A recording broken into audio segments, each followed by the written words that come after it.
खुद को प्रभु पे करके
ఓం శాంతి. మురళీ డేట్ 2/6/2025. మధురమైన పిల్లలారా, స్మృతిలో ఉంటే దూరంగా ఉన్న జతలో ఉంటారు. స్మృతి ద్వారా జతలో ఉన్న అనుభవం కలుగుతుంది. అంతేకాక వికర్మలు కూడా వినాశమవుతాయి. ప్రశ్న: దూరదేశస్థులైన తండ్రి పిల్లలను దూరదృష్టి కలవారిగా తయారు చేసేందుకు ఏ జ్ఞానం ఇస్తూ ఉన్నారు? జవాబు: ఆత్మ ఈ నాటక చక్రంలో రకరకాల వర్ణాలలో వస్తుందనే జ్ఞానము దూరదృష్టి గల తండ్రి మాత్రమే ఇస్తారు. ఇప్పుడు మనం బ్రాహ్మణ వర్ణానికి చెందిన వాళ్ళం. ఇంతకుముందు జ్ఞానం లేనప్పుడు శూద్ర వర్ణానికి చెందినవారిగా, అంతకంటే ముందు వైశ్య వర్ణానికి చెందిన వారమని మీరు తెలుసుకున్నారు. దూరదేశంలో నివసించే తండ్రి వచ్చి ఈ దూరదృష్టి కలవారిగా అయ్యేందుకు కావలసిన పూర్తి జ్ఞానాన్ని పిల్లలకి ఇస్తారు. పాట: ఎవరు ప్రియతమని జతలో ఉంటారో. ఓం శాంతి. ఎవరైతే జ్ఞానసాగర్ని జతలో ఉంటారో వారిపై జ్ఞానవర్షం కురుస్తుంది. మీరు తండ్రి జతలో ఉన్నారు కదా, భలే విదేశాలలో ఉన్నా ఎక్కడ ఉన్నా జతలోనే ఉన్నామని గుర్తించుకుంటారు కదా. ఏ పిల్లలైతే స్మృతిలో ఉంటారో వారు సదా జతలో ఉన్నట్లే. స్మృతిలో ఉండడం వల్ల జతలో ఉంటారు. అంతేకాక వికర్మలు కూడా వినాశమవుతాయి. అప్పుడు వికర్మాజీత్ శకం ప్రారంభమవుతుంది. తర్వాత రావణ రాజ్యమైనప్పుడు రాజా విక్రముని శకమని అంటారు. అదేమో వికర్మాజీత్, ఇదేమో వికర్మ సంవత్సరం. ఇప్పుడు మీరు వికర్మాజీత్గా అవుతూ ఉన్నారు. తర్వాత మీరు వికర్ములుగా అవుతారు. ఈ విషయంలో అందరూ అతి వికర్ములుగా అయిపోయినారు. ఎవరికి తమ ధర్మం గురించి తెలియదు. ఈరోజు బాబా పిల్లలను ఒక చిన్న ప్రశ్న అడుగుతూ ఉన్నారు. సత్యయుగంలోని దేవతలకు మేము ఆది సనాతన దేవీ దేవతా ధర్మస్థలమని తెలుసుంటుందా? ఎలాగైతే మేము హిందూ ధర్మానికి చెందిన వారమని, కొందరు మేము క్రిస్టియన్ ధర్మానికి అంటారు, అలా అక్కడ దేవతలు తమను తాము దేవీ దేవతా ధర్మం వారని భావిస్తారా? ఇది ఆలోచించవలసిన విషయము. మేము ఫలానా ధర్మం వారమని భావించేవారు ఉండరు. ఎందుకంటే అక్కడ వేరే ధర్మాలేవీ లేవు. ఇక్కడ అనేక ధర్మాలు ఉన్నాయి. కాబట్టి గుర్తింపు కొరకు వేరువేరు పేర్లు ఉంచుతారు. అక్కడ ఉండేదే ఒక ధర్మము. అందువల్ల మేము ఈ ధర్మం వారమని చెప్పే పనే ఉండదు. వేరే ధర్మాలు ఉంటాయని కూడా వారికి తెలియదు. రాజ్యము వాళ్ళదే. ఇప్పుడు మనం ఆది సనాతన దేవీ దేవతా ధర్మానికి చెందిన వారమని మీకు తెలుసు. దేవీ దేవతల్ని ఇతరులెవరిని అనలేరు. పతితమైన కారణంగా తమను దేవతలమని పిలుచుకోలేరు. పవిత్రమైన వారినే దేవతలని అంటారు. ఇక్కడ అలాంటి విషయమేది ఉండదు. ఎవరితోనూ పోల్చడం ఉండదు. ఇప్పుడు మీరు సంగమయుగంలో ఉన్నారు. ఆది సనాతన దేవీ దేవతా ధర్మం మళ్ళీ స్థాపన అవుతుందని మీకు తెలుసు. అక్కడ ధర్మం అనే మాటే లేదు. అక్కడ ఉండేది ఒక ధర్మము. మహాప్రళయం జరుగుతుందని, అనగా ఏమీ మిగలదని మీరు ఏదైతే చెప్తూ ఉన్నారో అది కూడా తప్పే. సరి అయినదేమిటో తండ్రి కూర్చొని అర్థం చేయిస్తూ ఉన్నారు. శాస్త్రాలలో అయితే జలమయమైనట్లు చూపించారు. తండ్రి చెప్తూ ఉన్నారు, భారతదేశం తప్ప మిగిలినవన్నీ జలమయమైపోతాయి. ఇంత పెద్ద సృష్టిని ఏం చూసుకుంటారు? ఒక భారతదేశంలోనే ఎన్ని గ్రామాలు ఉన్నాయి చూడండి.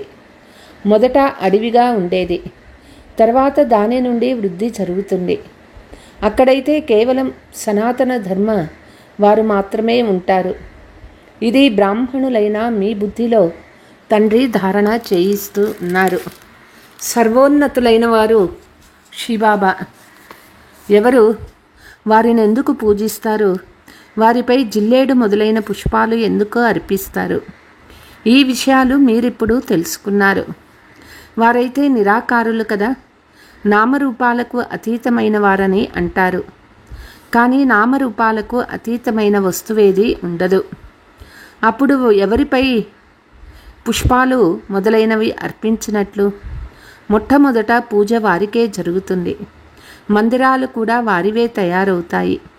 ఎందుకంటే వారొచ్చి భారతదేశంలోని పిల్లలకు మరియు మొత్తం ప్రపంచంలోని పిల్లలకు సేవ చేస్తారు. మనుషులకే కదా సేవ చేస్తారు. ఈ సమయంలో మిమ్మల్ని మీరు దేవీ దేవతా ధర్మానికి చెందిన వారమని చెప్పుకోలేరు. మేము దేవీ దేవతలుగా ఉండేవారమని, ఇప్పుడు మళ్ళీ తయారవుతున్నామని ఇంతకుముందు మీకు తెలియదు. ఇప్పుడు తండ్రి అర్థం చేయిస్తున్నారంటే అది జ్ఞానమేనని భావించాలి. వారు తప్ప ఇంకెవ్వరూ ఇవ్వలేరు. వారినే జ్ఞానసాగర్లు, నాలెడ్జ్ఫుల్ అని అంటారు. రచనా రచయిత గురించి ఋషి మునులు మొదలైన వారెవ్వరికీ తెలియదని మహిమ చేయబడుతుంది. తెలియదు అంటూ వెళ్ళిపోతారు. చిన్నపిల్లలకు జ్ఞానం ఏమైనా ఉంటుందా? పెద్దవారయ్యే కొద్దీ బుద్ధి వికసిస్తూ ఉంటుంది. విదేశాలు ఏవో అవి ఎక్కడ ఉన్నాయో తర్వాత బుద్ధిలోకి వస్తుంది. పిల్లలు మీకు కూడా ఈ అనంతమైన జ్ఞానం గురించి ఏమీ తెలియదు. ఇతను కూడా భలే శాస్త్రాలు మొదలైనవి చదువుతూ ఉండినను కానీ ఏమీ అర్థమయ్యేది కాదని అంటూ ఉన్నారు. ఈ డ్రామాలో నటులు మనుషులే కదా. మొత్తం ఆటంతా 2 విషయాలపైనే తయారు చేయబడింది. భారతదేశపు ఓటమి, భారతదేశపు గెలుపు. భారతదేశంలో సత్యయుగ ప్రారంభ సమయంలో పవిత్ర ధర్మం ఉండేది. ఇప్పుడుండేది అపవిత్ర ధర్మము. అపవిత్రత కారణంగానే తమను దేవతలుగా చెప్పుకోలేకుండా ఉన్నారు. అయినా శ్రీ అని పేర్లు పెట్టుకుంటున్నారు. అయితే శ్రీ అంటే శ్రేష్టమైన వారు. శ్రేష్టమైన వారిని పవిత్రమైన దేవతలనే అంటారు. శ్రీమద్ భగవానువాచ అని అంటారు కదా. మరిప్పుడు శ్రీ అనగా ఎవరైనట్లు? తండ్రి సన్ముఖంలో విని శ్రీగా తయారైన వారా, లేక తమను శ్రీ అని పిలిపించుకునేవారా? తండ్రి కర్తవ్యంపై ఏర్పడిన పేరుని తమపై ఉంచుకున్నారు. ఇవన్నీ విస్తారంగా తెలిసిన విషయాలు. అయినా పిల్లలు ఒక్క తండ్రినే స్మృతి చేస్తూ ఉండండి. ఇదే వశీకరణ మంత్రము. తండ్రి చెప్తూ ఉన్నారు, మీరు రావణ్పై విజయాన్ని పొంది జగజ్జీతుగా అవుతారు. క్షణక్షణానికి స్వయాన్ని ఆత్మగా భావించండి. శరీరమైతే ఇక్కడ పంచతత్వాలతో తయారు చేయబడింది.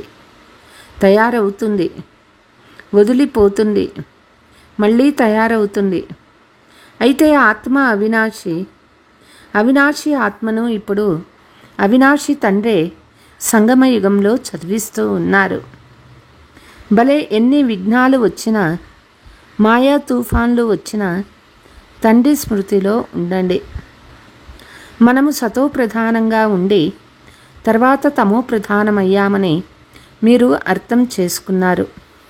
మీలో కూడా నెంబర్ వారుగా అర్థం చేసుకున్నారు. మొట్టమొదట మనమే భక్తి చేశాము. ఎవరు మొట్టమొదట భక్తి చేశారో వారే శివాలయాలు తయారు చేసి ఉంటారు. ఎందుకంటే వారు ధనవంతులుగా ఉంటారు కదా. పెద్ద రాజును చూసి ఇతర రాజులు, ప్రజలు కూడా చేస్తారు. ఇవన్నీ వివరంగా తెలిపించే విషయాలు. 1 సెకండులో జీవన్ముక్తి అని అంటారు. మరి అర్థము చేయించేందుకు ఎన్ని సంవత్సరాలు పడుతుంది? జ్ఞానమైతే సహజము. స్మృతి యాత్రలో ఎంత సమయం పడుతుందో అంత సమయం జ్ఞానం తెలుసుకోవటం పట్టదు. బాబా మీరొచ్చి మమ్మల్ని పతీత్ నుండి పావనంగా చేయమని పిలుస్తారు. కానీ మమ్మల్ని విశ్వానికి యజమానులుగా చేయమని పిలవరు. అందరూ పతీత్ నుండి పావనంగా చేయమనే పిలుస్తారు. సత్యయుగాన్ని పావనయుగమని అంటారు. దీనిని పతిత ప్రపంచమని అంటారు. పతిత ప్రపంచమని అంటూ కూడా తమను పతితులమని భావించరు. వారిది తప్పని అర్థం చేసుకోరు. స్వయంపై గృణ కలిగి ఉండరు. మీరు ఎవరి చేతి వంట తినకుండా ఉంటే మేమేమైనా అంటరాని వారమా అని అంటారు. అరే మీరు స్వయమే అంటారు కదా. అందరూ పతితులే కదా. మేం పతితులమని, ఈ దేవతలు పావనమైన వారని మీరే అంటారు కదా.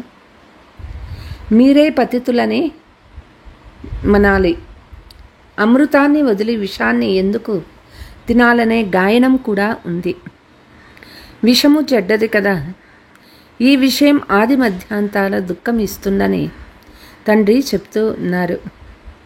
కానీ దీనిని విషమని భావించరు.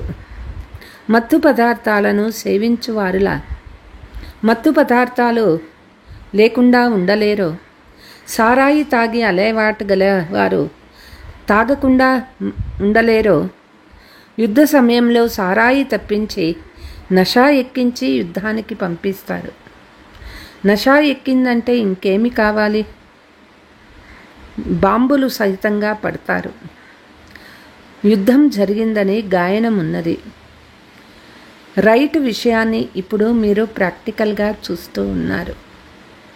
ఇంతకుముందు కేవలం కడుపు నుండి రోకలు బయటకు వెలువచ్చింది, తర్వాత ఇలా చేశారని చదివారు. ఇప్పుడు మీరు పాండవులు ఎవరో, కౌరవులు ఎవరో అర్థం చేసుకున్నారు. స్వర్గ వారసులుగా అయ్యేందుకు పాండవులు జీవించి కూడా దేహాభిమానము నుండి మరణించేందుకు పురుషార్థం చేశారు. మీరిప్పుడు ఈ పాత చెప్పుని వదిలేందుకు పురుషార్థం చేస్తారు. పాత చెప్పులు వదిలి కొత్తవి తీసుకోవాలి అని అంటారు కదా. తండ్రి పిల్లలకు మాత్రమే అర్థం చేయిస్తారు. నేను కల్పకల్పము వస్తానని, నా పేరు శివుడు అని తండ్రి చెప్తూ ఉన్నారు. శివ జయంతి కూడా జరుపుకుంటారు. భక్తి మార్గం కొరకు మందిరాలు మొదలైనవి తయారు చేస్తారు. పేర్లు కూడా చాలా పెట్టేశారు. దేవీలకి కూడా అలాంటి పేర్లు ఉంచేశారు. ఈ సమయంలో మీకు పూజలు జరుగుతున్నాయి. ఎవరినైతే మనం పూజిస్తూ ఉన్నామో వారే మనల్ని చదివిస్తున్నారని కూడా పిల్లలు మీరు అర్థం చేసుకున్నారు. లక్ష్మీనారాయణలకైతే మనం పూజారులుగా ఉండినాము. స్వయం మనమే ఇప్పుడు వారిలా అవుతున్నామని ఈ జ్ఞానం బుద్ధిలో ఉంది. స్మరణ చేస్తూ ఉండండి. ఇతరులకు కూడా వినిపించండి. ధారణ చేయలేని వారు చాలామంది ఉన్నారు. ఎక్కువగా ధారణ చేయలేకపోయినా పర్వాలేదని బాబా అంటారు. స్మృతి చేసే ధారణ అయితే ఉంది కదా. తండ్రినే స్మృతి చేస్తూ ఉండండి. ఎవరికైతే మురళి నడిపించటం రాదో వారు ఇక్కడ కూర్చొని స్మరిస్తూ ఉంటారు. ఇక్కడ ఏ బంధువులు, జంచాటాలు మొదలైనవి లేవు. ఇంట్లో మనవళ్ళు, మనవరాళ్ళు మొదలైన వారి వాతావరణం చూసి నష అంతా ఎగిరిపోతుంది. ఇక్కడ చిత్రాలు కూడా ఉన్నాయి. ఇతరులకు అర్థం చేయించడం చాలా సహజము. వారైతే పూర్తిగా గీతను కంఠస్థం చేస్తారు. సిక్కులకు కూడా గ్రంథం కంఠస్థమై ఉంటుంది. మీరేమీ కంఠస్థం చేయాలి. తండ్రిని బాబా ఇది పూర్తిగా కొత్తదని మీరు అంటారు.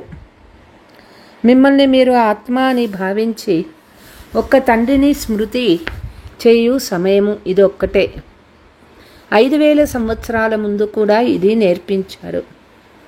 ఇలా అర్థం చేయించే శక్తి ఇంకెవ్వరికీ లేదు. జ్ఞానసాగరుడు తండ్రి ఒక్కరే, ఇతరులెవ్వరూ కాదు. జ్ఞానసాగరుడైన తండ్రియే మీకు అర్థం చేయిస్తారు. నేను అవతారం ఎత్తానని చెప్పేవారు కూడా ఈ రోజుల్లో చాలామంది ఉన్నారు. అందుకే సత్యస్థాపనలో చాలా విఘ్నాలు వస్తాయి. కానీ సత్యం అనే నావ కదులుతుంది, ఊగుతుంది, కానీ మునగదని గాయనం ఉంది. ఇప్పుడు పిల్లలు మీరు తండ్రి వద్దకు వచ్చారు కాబట్టి మీ హృదయంలో ఎంతో సంతోషం ఉండాలి. ఇంతకుముందు యాత్రలకు వెళ్ళేటప్పుడు మనసులో ఏమనిపించేది? ఇప్పుడు ఇల్లు వాకిలి వదిలి ఇక్కడికి వచ్చినప్పుడు ఏ ఆలోచనలు వస్తాయి? మేం బాప్ దాదా వద్దకు వెళ్తామని భావిస్తారు. తండ్రి కూడా అర్థం చేయించారు. నన్ను కేవలం శివబాబా అని అంటారు.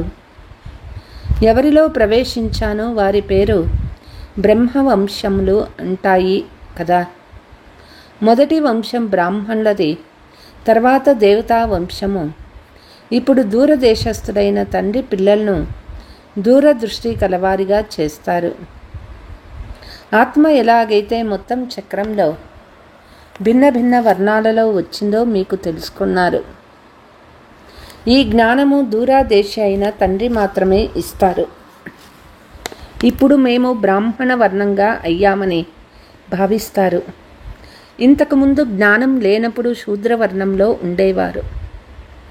వీరు మా great great grand father great శూద్రులు, గ్రేట్ వైశ్య, గ్రేట్ క్షత్రియ, అంతకుముందు గ్రేట్ బ్రాహ్మణులుగా ఉండేవారు. ఇప్పుడు ఈ విషయాలు తండ్రి తప్ప ఇంకెవ్వరూ అర్థం చేయించలేరు. దీనినే దూరదృష్టి కలవారిగా తయారు చేసే జ్ఞానము అంటారు.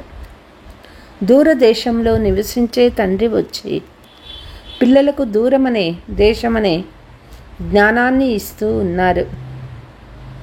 మా బాబా దూరదేశం నుండి వచ్చారని మీకు తెలుసు. ఇది పరాయి దేశము, పరాయి రాజ్యము. శివబాబాకు తమ శరీరం లేదు. వారు జ్ఞాన సాగర్లు. స్వర్గరాజ్యం కూడా వారే ఇస్తారు. కృష్ణుడు ఇప్పుడు శివబాబాయే ఇస్తారు. కృష్ణుడిని తండ్రి అని అనరు. తండ్రి రాజ్యం ఇస్తారు. తండ్రి నుండే వారసత్వం లభిస్తుంది. ఇప్పుడు హద్దు ఆస్తులన్నీ పూర్తి అయ్యాయి. మేము సంగమయుగంలో 21 జన్మల ఆస్తిని తీసుకున్నామని మీకు సత్యయుగంలో తెలియదు. మేము 21 జన్మల ఆస్తిని అర్ధకల్పం కొరకు తీసుకుంటున్నామని మీకు ఇప్పుడు తెలుసు. 21 తరాలు లేక మొత్తం తరాలన్నింటిలోనూ శరీర వృద్ధాప్యానికి వచ్చినప్పుడు సమయానుసారం శరీరాన్ని వదులుతాము. పాము ఎట్లా పాత శరీరాన్ని వదిలి కొత్తది తీసుకుంటుందో, పాత్ర అభినయిస్తూ శరీరము పాతదైపోయింది. పిల్లలు సత్యమైన బ్రాహ్మణులు. మిమ్మల్నే భ్రమణీ పురుగు అని అంటారు. మీరు కీటకాలని మీ సమానంగా బ్రాహ్మణులుగా చేస్తారు. పురుగుల్ని తీసుకువచ్చి భూభూ చేయండని మీకు చెప్తారు. భ్రమరము కూడా భూభూ చేస్తుంది. అప్పుడు కొన్నింటికి రెక్కలు వస్తాయి, కొన్ని చనిపోతాయి. ఈ ఉదాహరణన్నీ ఇప్పటివే. మీరు అల్లారు ముద్దు పిల్లలను కంటి రత్నాలని అంటారు. మీరు కంటి రత్నాలని తండ్రి చెప్తారు. మిమ్మల్ని నావారిగా చేసుకుంటున్నానంటే మీరు కూడా నావారై ఉన్నారు కదా. ఇంతటి తండ్రిని ఎంతగా స్మృతి చేస్తే అంత పాపం తొలగిపోతుంది. ఇంకెవరి తలంపు చేసినా పాపం తొలగిపోదు. अच्छा, मीठे मीठे सिकीलते बच्चों प्रति माता पिता बाप दादा का याद प्यार और गुड मॉर्निंग. रूहानी बाप की रूहानी बच्चों को नमस्ते. हम रूहानी बच्चों की रूहानी माता पिता बाप दादा को याद प्यार गुड मॉर्निंग नमस्ते. ధారణ: జీవించి ఉండి దేహాభిమానం నుండి మరణించే పురుషార్థం చేయాలి. ఈ పురాతన చెప్పుపై ఎలాంటి మమకారము ఉండరాదు. సత్యమైన బ్రాహ్మణులుగా అయ్యి పురుగుల వంటి వారిని జ్ఞాన భూభూ చేసే వారిని మీ సమానం బ్రాహ్మణులుగా తయారు చేయాలి. వరదానము: అమృతవేళ యొక్క మహత్వాన్ని తెలుసుకొని తెరిచి ఉంచిన బండారం నుండి మీ జోలను నింపుకునే భాగ్యశాలి భవ. అమృత వేళలో వరదాత భాగ్య విధాత ద్వారా ఏ భాగ్యరేఖను గీయించుకోవాలో అనుకుంటారో గీయించుకోండి. ఎందుకంటే ఆ సమయంలో బోలా భగవంతుని రూపంలో లవ్ఫుల్గా ఉంటారు. అందుకే యజమానిగా అవ్వండి, అధికారాన్ని తీసుకోండి. ఖజానాలపై ఏ తాళము ఉండదు. ఆ సమయంలో కేవలం మాయా యొక్క సాకులు చెప్పడం వదిలేయి, బాబా నేను ఎవరు ఎలా ఉన్నాను మీ దానిని ఒక సంకల్పం చేయండి. మనస్సు బుద్ధిని తండ్రి అధీనం చేసి సింహాసనాధికారిగా అయినట్లయితే తండ్రి యొక్క అన్ని ఖజానాలు మీ ఖజానాలుగా అనుభవం అవుతాయి. స్లోగన్: సేవలో ఒకవేళ స్వార్థం మిక్స్ అయితే సఫలత కూడా మిక్స్ అయిపోతుంది. అందుకే నిస్వార్థ సేవాదారులుగా అవ్వండి. అవ్యక్త సూచన: ఆత్మీక స్థుతిలో ఉండే అభ్యాసం చేయండి. అంతర్ముఖిగా అవ్వండి. ఆత్మాభిమానిగా అయ్యేందుకు పురుషార్థం చేయని బ్రాహ్మణులు ఒక్కరు కూడా ఉండరు. కానీ నిరంతరము ఆత్మాభిమాని స్థితి దేని ద్వారా కర్మేంద్రియాలపై సంపూర్ణ విజయం పొందుతారో, ప్రతి కర్మేంద్రియము సతో ప్రధానంగా స్వచ్ఛంగా అవుతుందో, దేహం యొక్క పాత సంస్కారాలు పాత సంబంధాల నుండి మరుజీవగా అవుతారో, దానికోసం అంతర్ముఖులుగా అవ్వండి. ఈ పురుషార్థం ద్వారానే నెంబరు తయారవుతుంది. అచ్చా, ఓం శాంతి.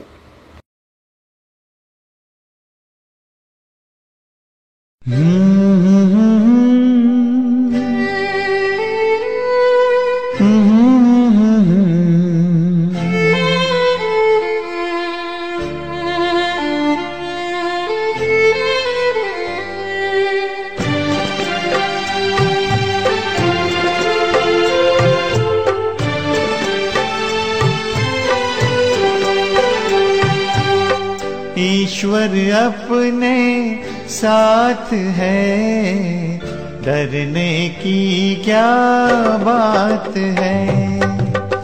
ईश्वर अपने साथ है, डरने की क्या बात है।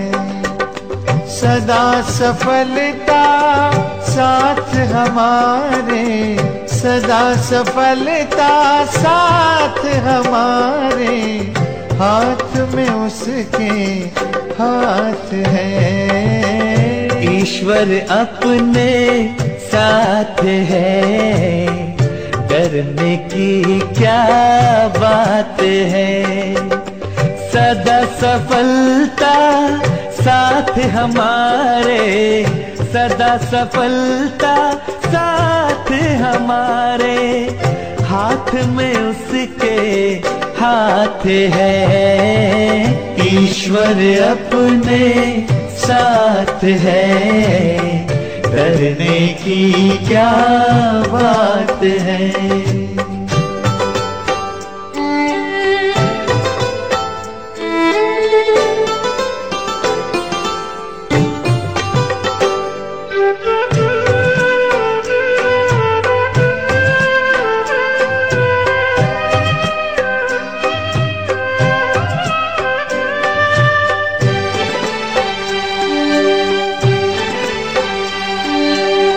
समय से पहले भाग्य से ज्यादा बोलो किसने पाया है। तेरा था जो तुझे मिला है, कोई तो छीन न पाया है। समय से पहले भाग्य से ज्यादा बोलो किसने पाया है। तेरा था जो तुझे मिला है, कोई तो छीन न पाया है। जीवन प्रभु सौगात है, फिर काहे फिक्रात है। सदा सफलता साथ हमारे, सदा सफलता साथ हमारे, हाथ में उसके हाथ है। ईश्वर अपने साथ है, डरने की क्या बात है।